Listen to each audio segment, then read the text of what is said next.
परम प्रेममय परम दयाल श्री श्री ठाकुर अनुकूल चंद्रଙ୍କ श्रीचरणरे मोर प्रणाम।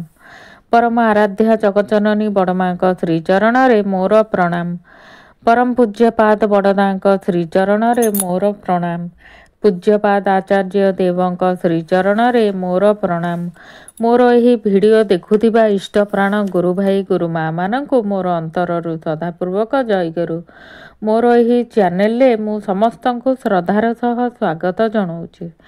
आजिर प्रसंगटी आसंतु शुणिबा। प्रेरित पुरुष रसूलଙ୍କ दर्शन। 1945 मसीहा कथा। मुर्शिदाबादर दिलबर हुसैन एवं तांको पत्नी बहुत धार्मिक प्रकृतिर व्यक्ति। हजरत रसूलଙ୍କ प्रति सेमानଙ୍କର अगाध श्रद्धा। सबु समय रसूलଙ୍କ कथा स्मरण करती। रसूल तो रक्त मांसर मनीष थिले। तांकु निज जीवन रे इस्लामर प्रतिष्ठा करिवा पई बहुत कष्टर सामना करने को पड़ुथिला। मनीषर कल्याण पाई से निजर जीवन आत्मसुख को विसर्जन देई महान आदर्श पथरे स्वयं चालिकरी देखैले। एही प्रकार दिलबर हुसैन एवं तांको पत्नी सदा रसूल चिंतारे मग्न रहंती। दुई जनकर प्रबल इच्छा थिला सेमाने रसूल को एही चर्म चक्षुरे प्रत्यक्ष दर्शन करि पारंते। दिने प्रत्युषरे दिलबर हुसैन गोटे आश्चर्यजनक स्वप्न देखिले। जड़े दिव्य ज्योतिर्मय विराट पुरुष तांको सम्मुखरे दंडायमान। तांको कहिले मु पावना सत्संग आश्रम रे रहुची। तांको स्वप्न रे देखी एवं तांको कथा सुनी दिलबर हुसैन मन बहुत अस्थिर होई गला। दिलबर हुसैन पत्नी को निज अद्भुत स्वप्नर कथा कहिले। सबुठारु अधिक आश्चर्यर कथा थिला तांको पत्नी भी ठीक सही परी ही स्वप्न दर्शन आउ श्रवणर कथा कहिले। पति पत्नी दुई जन ही एक ही स्वप्न दर्शन एवं एक ही बाणी श्रवण करी बहुत विस्मित हेले।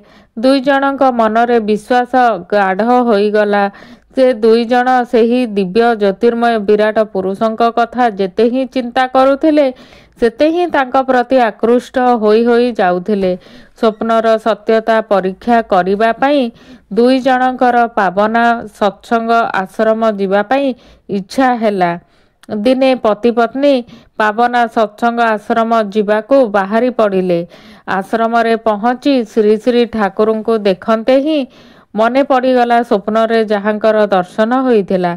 ये तो सही पुरुष, सेतिरे तो कौनसी संदेह नहीं। केवल एतिकी ही नुहे, प्रथम दर्शन रे ही से दुई जन अनुभव करिवाकू लागिले कि ये ही तांकर परम आराध्य प्रेरित पुरुष रसूल। पति पत्नी दुई जन मुसलमान होई करी भी बिना संकोच बा संदेह करी श्री श्री ठाकुरंक सत्मंत्रर दीक्षा ग्रहण करी अपार शांति अनुभव कले। आपण मानंकु एई प्रसंगटी किपरि लागिला?